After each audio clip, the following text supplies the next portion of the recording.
What's up, Red Rock Church? Hope you're doing well. Hope this church online finds you just doing fantastic, loving life, enjoying the quarantine, making the most of it. If this is your first time with us, we are so thrilled to have you join us today. I'm right now on sort of the front porch area of our church. And so when we get back to having church in person on that beautiful, glorious day when we're all allowed to get back out and do the thing, this is where we'll be. All right there's where you park, right there's where you go in. This is Red Rock. And man, we can't wait to meet you in person as soon as all this passes over. But until then, we'll have church online. All right, and I just want you to know, man, we're praying for y'all like crazy.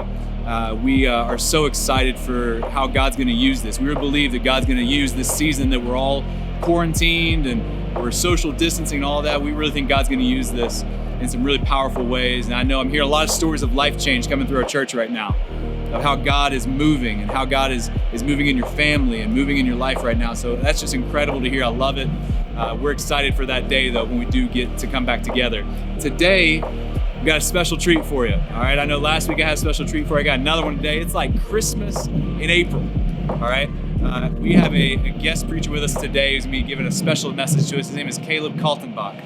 And Caleb's a buddy of mine that I struck up a friendship with a few years ago.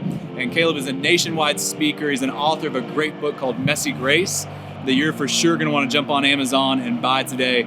That Caleb is gonna continue in our series, Saints and Sinners.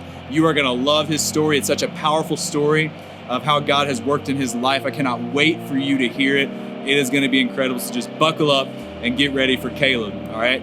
Now, before that happens, we're gonna jump into our service. We're gonna stand up, we're gonna sing some songs to Jesus. He has done so much in our lives. I mean, he has changed us from the inside out. Like, if you're new with us, you need to know the reason we sing like this, the reason we clap our hands, the reason we shout, the reason we're gonna even stand up in living rooms right now all across the city and sing like this is because Jesus has changed us. And that's why we're so excited that you're here today, because we believe that you being here today means you're gonna hear about Jesus. And anytime people gather together and look to Jesus, life change starts to happen. And so we're thrilled that you're with us today. Why don't you stand and join us all across the city, and let's jump into service. Hey everyone, it's so good to be here with you today. I'm excited to sing and to praise God together with you in your rooms, wherever you are, in your cars. We're singing a brand new song today, and in it there's this word, hallelujah. Really, it comes from two Hebrew words that we smash together in English, and we just say hallelujah, and it really just means let's praise him. And that's what we want to do today in the highs and in the lows. Let's sing to him through it all.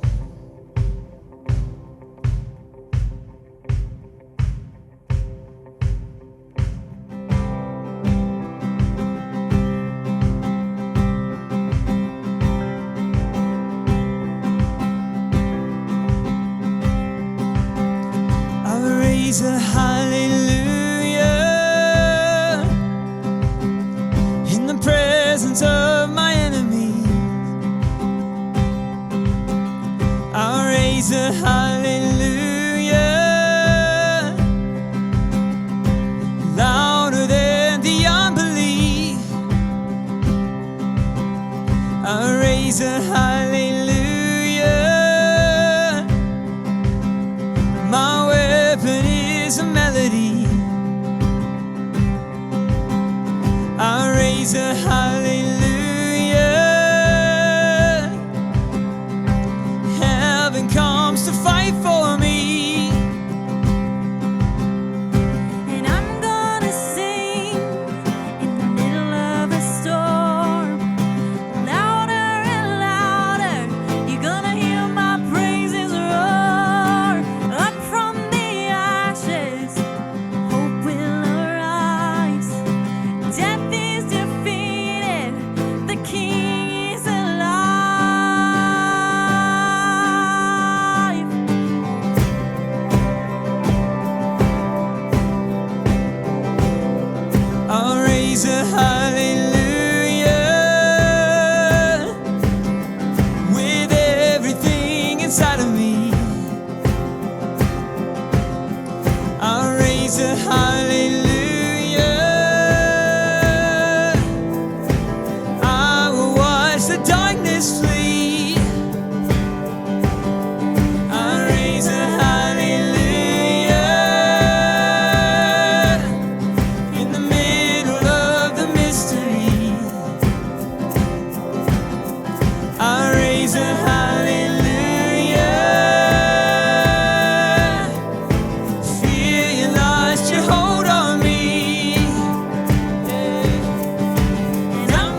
You are here, you're moving in our midst. I worship you, I worship you. You are here, you're working in this place. I worship you, I worship you. You are here, you're moving in our midst. I worship you, I worship you. You are here, you're working in this place. I worship you, I worship you. Waymaker, miracle work, promise keep, light in the darkness. My God, that is who you are. Waymaker, miracle work, promise keep, light in the darkness. My God, that is who you are. You are here, touching every heart. I worship you, I worship you. You are here, healing every heart. I worship you, I worship you. You are here, turning lives around. I worship you, I worship you. You are here, mending every heart. I worship you, I worship you. You are waymaker, miracle worker, promise keeper, light in the darkness. My God, that is who you are. Waymaker, miracle worker, promise keeper, light in the darkness. My God, that is who you are. That is who you are. That is who you are. That is who you are. That is who you are. That is who you are. That is who you are. That is who you are. That is who you are. Yeah.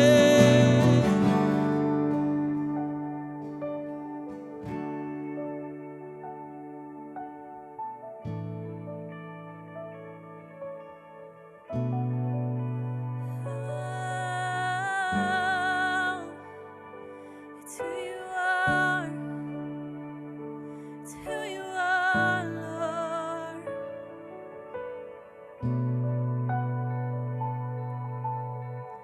Even when I don't see it, you're working.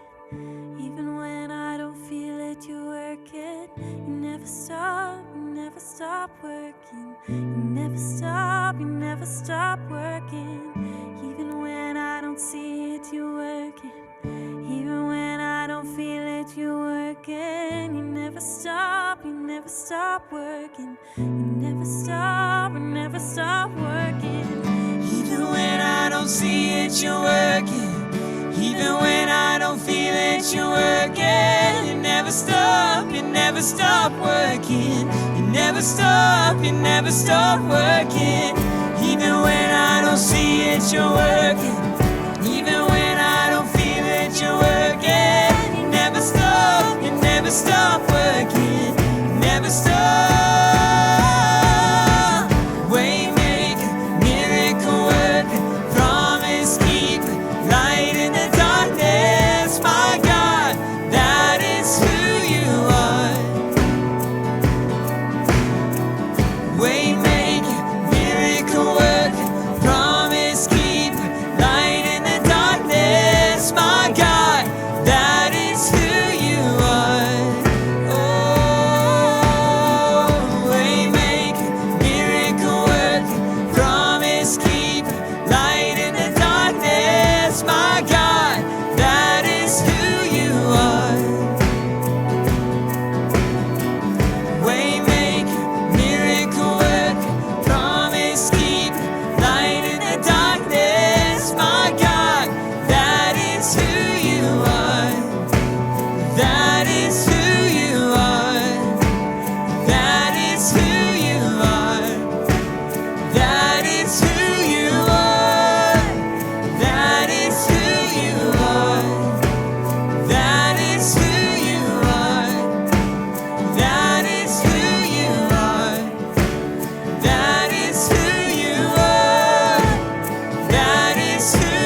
day that death surrendered to the mighty cross of Jesus Christ, the earth would shake beneath the weight of darkened skies.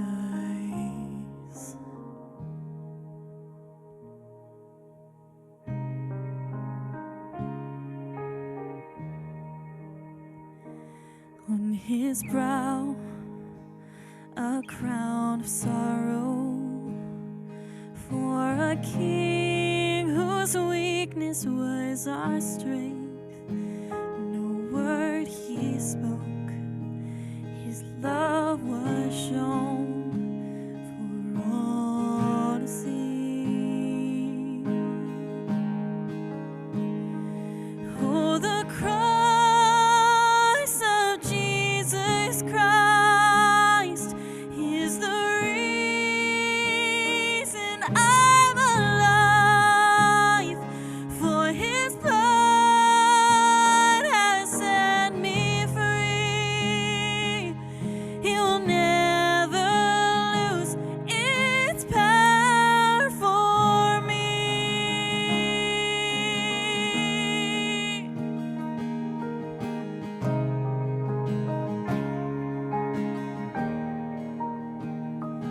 Now the dawn of resurrection floods the night as hope prevails to shine.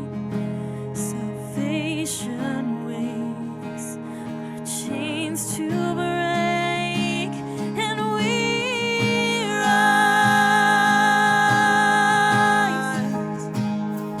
Oh, the cross of Jesus Christ is the reason I'm alive, for his blood has set me free. It will never lose its power for me.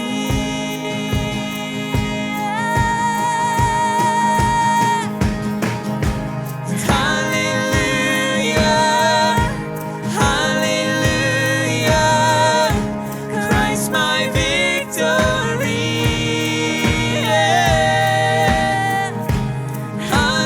Hallelujah, hallelujah, it is won for me. Hallelujah, hallelujah, Christ my victory.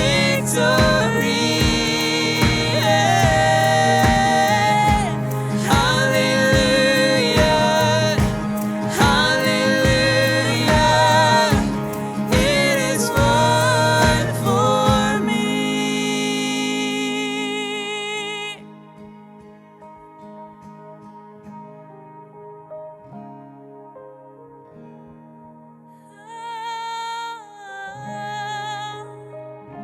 You want it all for me.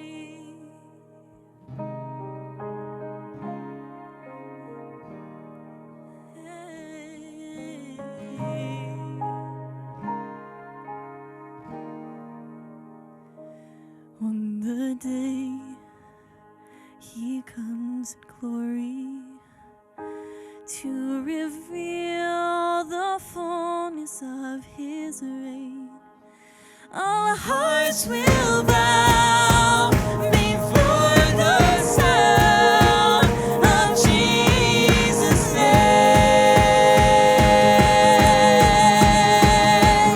Oh, the cross of Jesus Christ is the reason I'm alive, for his blood has set me free.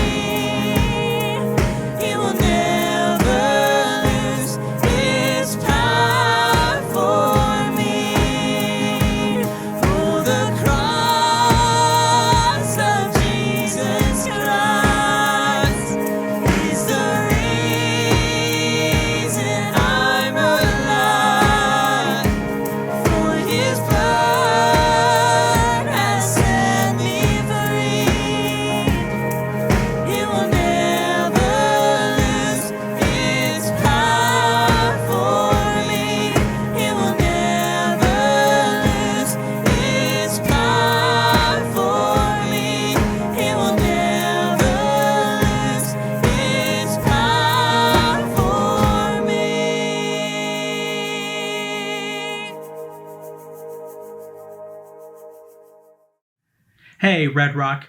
I don't know if we've met before, but my name is Caleb, and I'm a friend of the senior pastor there, Petey, some of your staff members, even your former pastor, Jason. I love your church. I go to Colorado Springs a lot. I hope one day we can meet in person.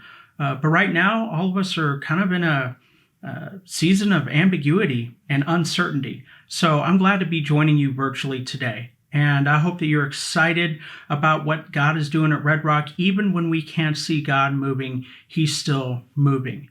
Even when we can't see God move in our lives, I believe that He's still moving. And if you're new to Red Rock, if you're just joining us and hopping on the stream and watching live or watching after the fact, I want to welcome you to this church community that you're joining virtually today. And I hope that when in-person gatherings start, that you'll go and check them out in person, whatever that looks like. And I hope that you'll keep on engaging in the weeks to come. We are in the middle of a series right now. It's called Saints and Sinners. And the reason why we're doing this series is because we believe that every saint has a story. And we also believe that every sinner, which is you and me, has a future. You're never without hope. As long as you're alive, you're never without hope. No matter how messy you are never without hope. And I think if you and I try hard enough, we're going to be able to think of some messy people, right? Just real quick, take a moment and think about some messy people in your life. I'm willing to bet that it doesn't take you too long to do that, right? I'm willing to bet that even some of the people that you're living with now, maybe you're kind of sick of, you're like, will you clean this up? Will you do this? And all of a sudden you start noticing things that you hadn't noticed before. They start annoying you. They start doing things. They start leaving things around. The littlest noises they make can just set you off. And it just annoys you to no end. Maybe those are some of the messy people that you're thinking about. Maybe you just don't have to think too far back. Maybe even over the holidays, Christmas, New Year's, or even Thanksgiving when you were spending time with family. There are definitely some messy people there as well, right? People that we probably wouldn't hang out with except for the fact that we share DNA. I mean, we all have messy people in our lives that we have to work with, that we're related to, that we live with. And usually these are people that we love. Sometimes people are messy in different ways, though, right? Sometimes we have trouble relating or having empathy for the person who voted for the other candidate. Sometimes we lack empathy, we lack kindness for somebody that holds a different set of ethics, operates from a different moral compass, or maybe they work for that organization. They've made relational decisions that we would never make. Maybe they earned their income in a way that we don't approve of. And so when we think about messy, we really think about those individuals as well. It's interesting. The first two letters of the word messy, M-E, it spells me, right? Before we pick up a magnifying glass and look at other people, we need to put that down and look in the mirror, especially when we ask the question that I want us to deal with today. How do I love messy people? Because we're all messy. So let me refine the question a little bit. How do I love people who are messy in different ways than I am, but they're still messy? What does that look like? What does that require of me to be able to love people who are messy in different ways than me, but they're still messy? I want to go to a time in Jesus's life because I think that Jesus has a principle for us to learn from a certain story, an event that happened to him in John chapter 8. And there's a principle that I believe if we really latch onto within this story that we're going to read about Jesus, it will help us to be able to love people who are messy in different ways than we are, but they're still messy just like we are. It will help to remind us that every saint has a story. Every sinner has a future, as we're in the middle of this series called Saints and Sinners. And so in John chapter 8, Jesus is near the beginning of his ministry. He has all of his 12 students who are following him around, and he has an extraordinary thing happen to him. As a matter of fact, if you read about Jesus, there's never a boring or ordinary thing that happens to Jesus. If he was around today, he could quite possibly have his own reality TV show, because when Jesus is around, amazing things happen. And so we're going to join Jesus in one of these times in John chapter 8, beginning with verse 2, going down through the middle of verse 6. And we're going to stop right in the middle of verse 6. It says, at dawn, Jesus appeared again in the temple courts where all the people gathered around him, and he sat down to teach them. The teachers of the law and the Pharisees brought in a woman caught in adultery. They made her stand before the group, and they said to Jesus, Teacher, this woman was caught in the act of adultery. Now, in the law, Moses commanded us to stone such women. What do you say? We're going to stop right here at the beginning of verse 6, but I'll still read the beginning of it. They were using this question as a trap in order to have a basis for accusing him. And so to set the scene for you, Jesus is with his students, and he's with the common, ordinary people just like you and me. And he's in the temple courts, or AKA the church lobby, where anyone could go into. There were certain places where only Jewish people could go, or only Jewish men could go, and Jewish women couldn't go any further, and so on and so forth. But in the temple courts, anybody could hang out, and really that was a place for non-Jewish people to worship. And he's teaching there because he wants them to hear the message. And then you have the Pharisees and the teachers of the law. These are like the university professors that know a lot about theology, biblical history, so on and so forth. And also, they're kind of like the celebrity pastors, like some 6,000 of them around Jesus' time. They can't stand Jesus because they were supposed to be the religious leaders, and they led from fear and legalism. And if you get people to be afraid enough, you can control them. But Jesus comes with compassion and conviction. He comes full of grace and truth. He's extending love and also principle at the same time. And these Pharisees and teachers of law, they don't care about anything except for proving Jesus wrong. So they catch this woman in the act of adultery. Now, don't miss that. They caught her in the act. You might say, how'd they do that? I'm like, oh, they're creepers or something, right? I'm going to skip over that part. But they take her and they drag her to Jesus. And they say, hey, in the law, Moses commands us to stone such women. But it's really interesting. They miss a couple things. It does say that in different places like Deuteronomy or Leviticus and other places. That was a different time and context that we're no longer under. But it also says that they're supposed to be witnesses. It also says that she's supposed to have a trial, and neither one of those things happen. But it says another thing, especially in Deuteronomy 22, where God says, if you catch a man and a woman in adultery, and I read this story, I'm like, where's the dude? Yeah, he's not there. I guess he got a get out of jail free card or something like that. And they don't care about anything except proving him wrong. They are willing for her to die so that they can be right. I don't know how you would react to that. I'd be pretty upset. But Jesus does something kind of unique. He bends down, and the end of verse 6 says that he started to write on the ground with his finger. A lot of people try to figure out what he was writing. Was he writing the name, like verses of scripture? Was he writing down the sins that people committed?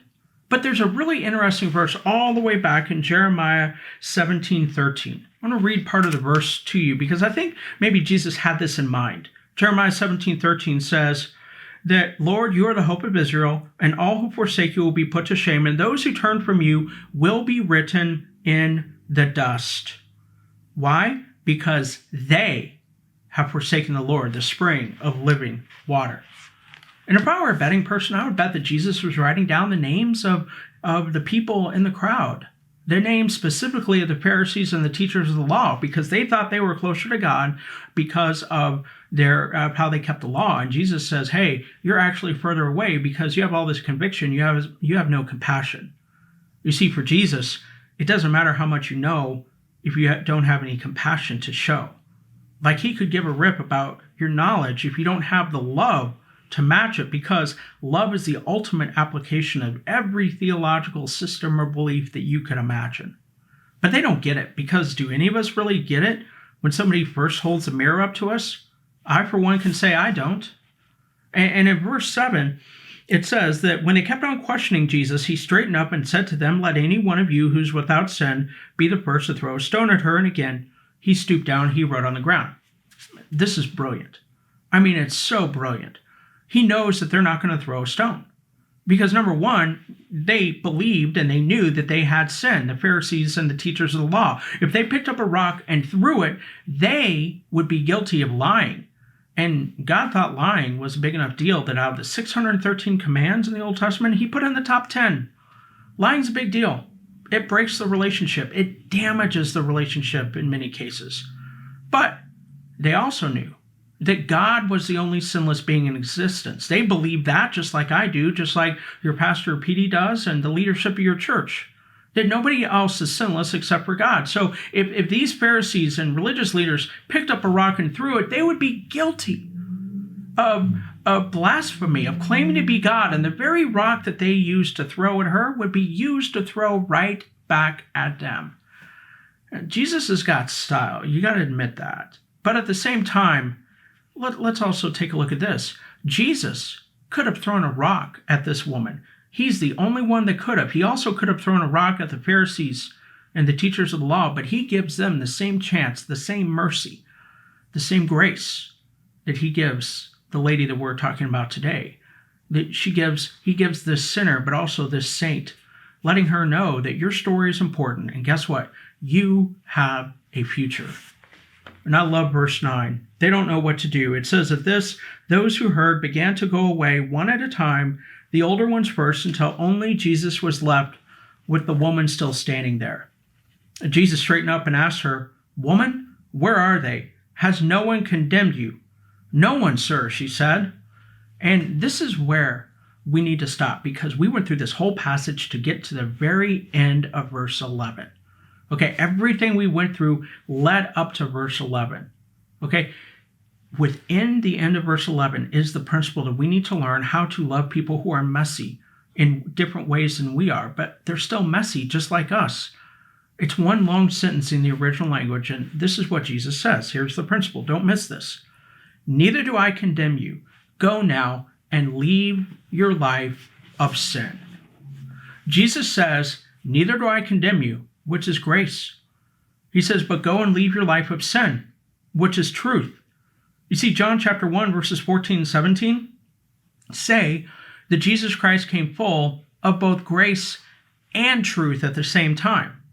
Now, he's God, you might think. He's got a corner market on it, but he's also fully human, just like we are. And he had to have struggled with it just like we do. And I'm willing to bet that you and myself, I know this about me, and probably everybody that you know or have seen today, you fall in one of two camps. You're either naturally more gracious or you're more truthful. You're either more about the love or more about the rules, more about the compassion or more about the conviction. But I want to make a statement here, and you may or may not agree with me, and that's fine. My wife doesn't agree with most of the things I say, even though I think I'm right. I tell her she's right, but that's a whole nother sermon. Here's what I want you to know, that when we take sides between grace and truth, we're acting weak and we're flimsy. And it's not just something we do once. We struggle with it all the time because it's easy to take sides between grace and truth. It takes no effort on our parts to go to our muscle habit to one side or the other. But when we do that, when we give into it, we're weak and flimsy. It's like holding a rubber band by one side. If you say, "I'm all about the grace, but I don't have any truth," or "I'm all about the truth, but I don't have any grace," there's no power there.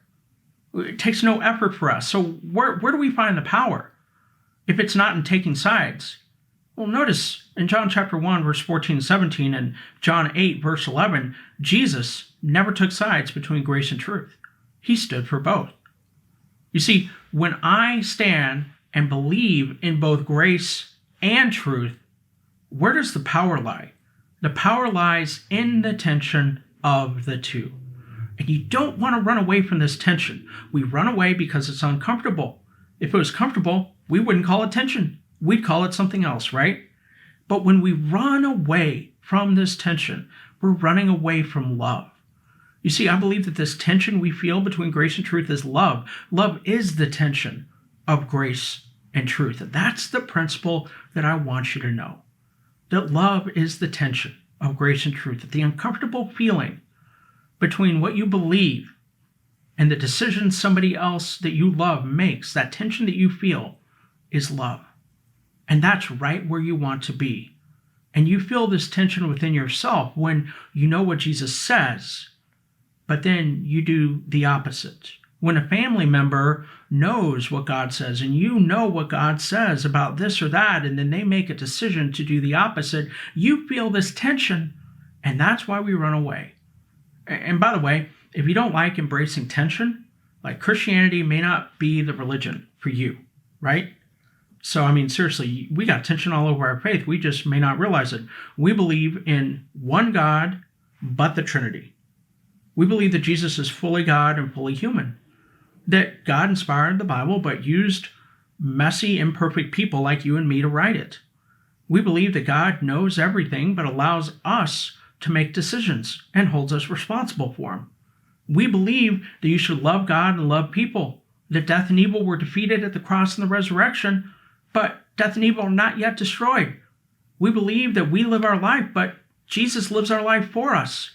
I mean, there's tension all throughout our faith. So why do we run away from the tension of grace and truth? I'll tell you exactly why. We run away from the tension of grace and truth because grace and truth is always emotionally tied to ourselves or other people. It's about relationships.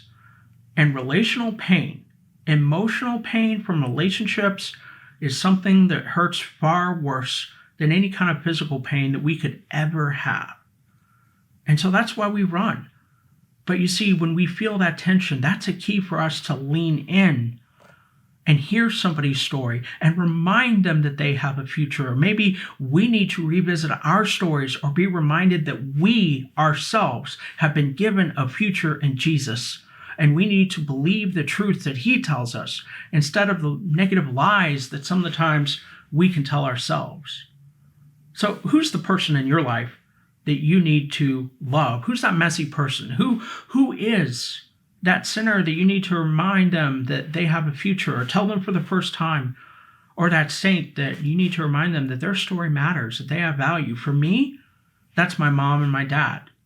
When I was 2 years old, which was, I like to think, not too long ago, but obviously it was a long time ago. I'm realizing that every passing year. They were both professors at the University of Missouri, Columbia, and they taught at other colleges as well. And when I was 2, they divorced, and both of them went into same-sex relationships. My dad always had different friends, never one monogamous partner. My mom met a psychologist named Vera. They moved to Kansas City. Go Chiefs! Kansas City Chiefs. You know, I know some of you are Broncos fans, so I just want to say that one more time so you can hear me. Go Kansas City Chiefs. I mean, you may not always like the Chiefs. You got to admit, we got a great quarterback, right? But we're not talking about Mahomes. I mean, he's obviously a saint. Okay, we're talking about other things today, okay? But they moved to Kansas City, Mom and Vera. And when I was in preschool, elementary age, middle school, they took me with them to bars and clubs and house parties and campouts, activist events. They joined the local board of directors for GLAAD. They took me to a couple of pride parades as well. And I remember when I was in elementary school marching in one of these pride parades with my mom and Vera. At the end of it, there were these Christians, quote unquote, holding up signs saying, God hates you. Turn or burn, no room for you in the kingdom. And if that wasn't offensive enough, when people from my mom's parade would hear that, they would try to go talk to them, and they would get sprayed by these so-called Christians with water and urine. I stared at that with disbelief. I remember even today, as if it happened yesterday as a young kid, looking at my mom and said, why are they acting like that? Why are these Christians doing that? And she said, well, Caleb, they are Christians, and Christians hate gay people. If you're not like them, they will not like you. And I just remember thinking in my head, I never want to be a Christian. And here's what else I began to think as I got older, okay? Check this out. If Christians are this bad and Jesus is their leader, I can't imagine how awful Jesus Christ is. Some of the times I think we underestimate how much our own development of our faith and investment into our character will either encourage somebody to follow Jesus or discourage it. Will either show people that they have a future, tell them that their story matters, or just lead them to do whatever it is that they're doing right now. And I saw more mistreatment of people in my mom's community as I was growing up. I saw young men who were dying of AIDS who had family members and friends who ignored them because of their orientation or because they were in same-sex relationships. And so by the time I got to be in high school, like, I hated Christians. When I was 16, I got invited by a Christian to go to his house, and he was a high schooler too. He led a Bible study for other high school students. I got invited to go to his house and to study the Bible. And I thought to myself, this is perfect.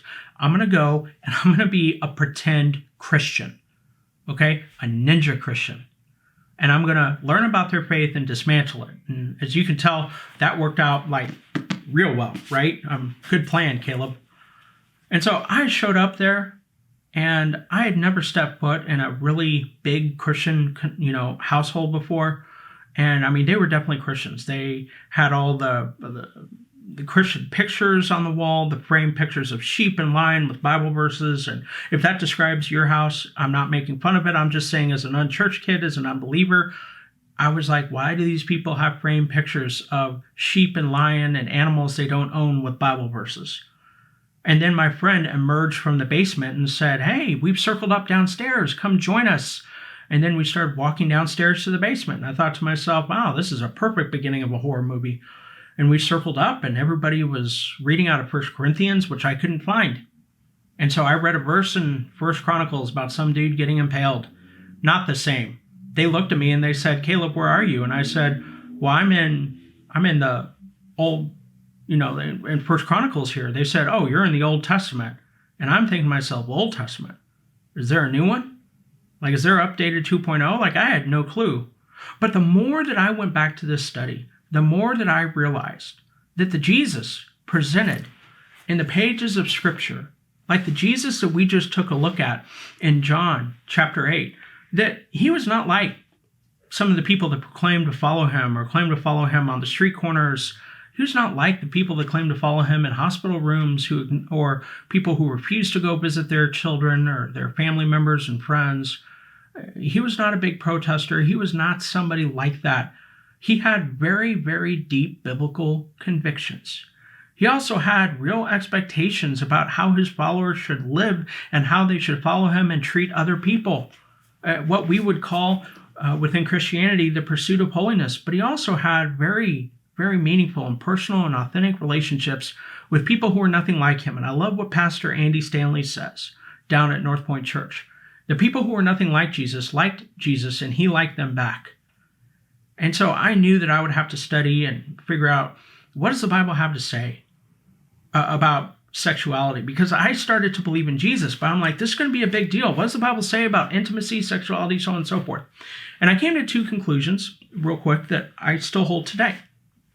And as I tell you both of them, I want you to remember the tension of grace and truth. Here's the first one.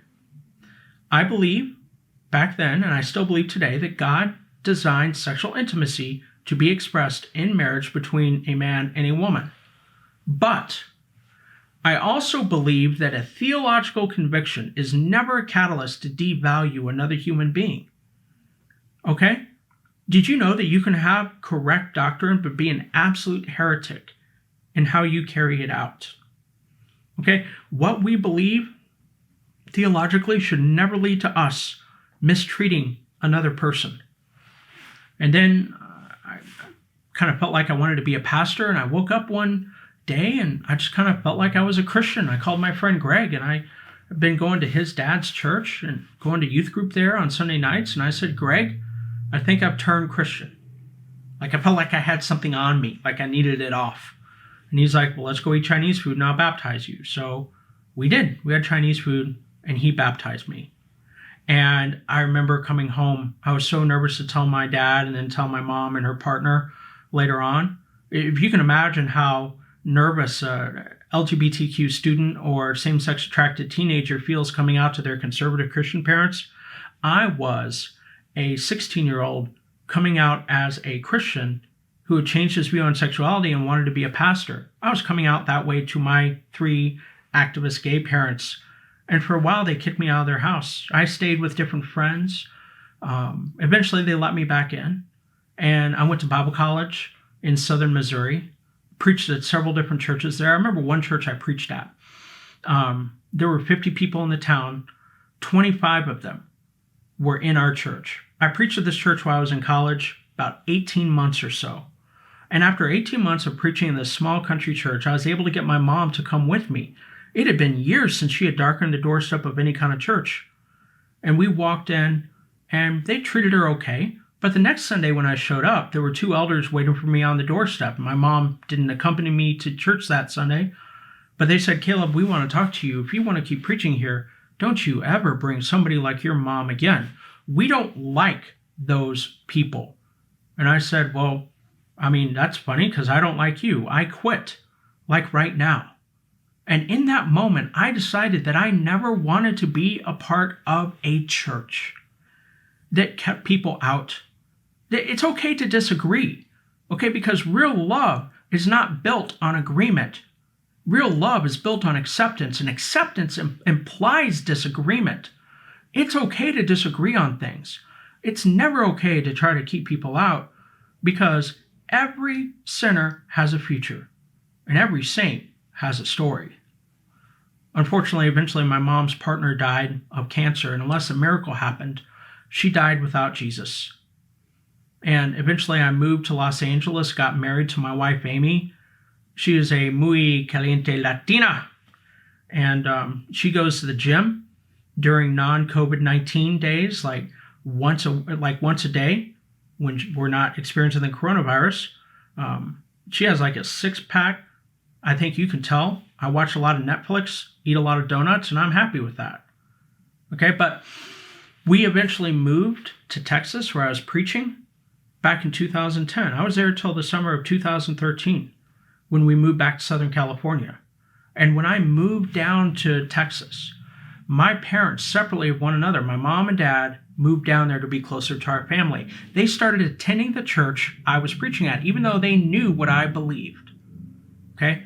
And here's the amazing thing that happened. The summer of 2013, 2 or 3 weeks before we moved back, my parents, at the ages of 69 and 70, gave their lives to Jesus Christ. They proved to the whole church that I was at that every saint has a story worth telling. And every sinner, well, they have a future. And it was so incredibly awesome. Like, seriously, it was so cool. And, I mean, my parents right now, they have it all down together. No, I don't either. I mean, they believe in Jesus. They don't believe everything I believe. I don't believe everything they believe. They're not in same-sex relationships. They're still attracted to people of the same sex. You know, they go to church or Bible study when they can. My mom is not doing well with cancer. And my dad, he's got dementia. He keeps worsening every single day. How do all these things go together? I don't know.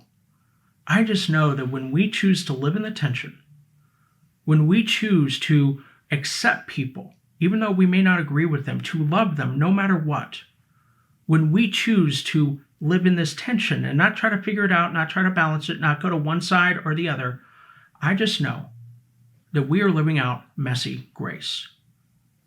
If we will learn how to love messy people more often, we will be able to be more empathetic. I believe that we'll be able to tell the world that every saint has a story and every sinner has a future. Let me pray for you. Lord, thank you so much for today. Thank you for this series. Thank you for Pastor Petey. Thank you for the leadership of this church. Thank you for the staff. Thank you for these people who are watching, some for the first time, and some who watch because this is their local community. Help us to be able to live out the principle of grace and truth and love in the midst of it. Help us to remember that those of us who follow Jesus, we are both saints and sinners.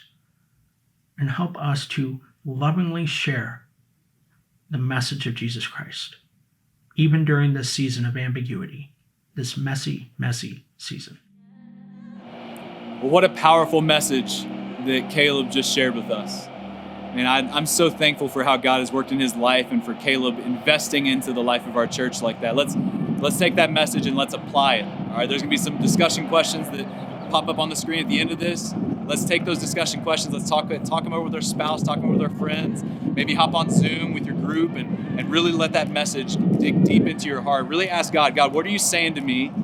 And how do you want me to fearlessly follow you in this message today? Make sure you follow Caleb on social media, follow him on Facebook, Instagram. Make sure you get on Amazon, buy his book, Messy Grace. So grateful for him, for what he did for us today at Red Rock.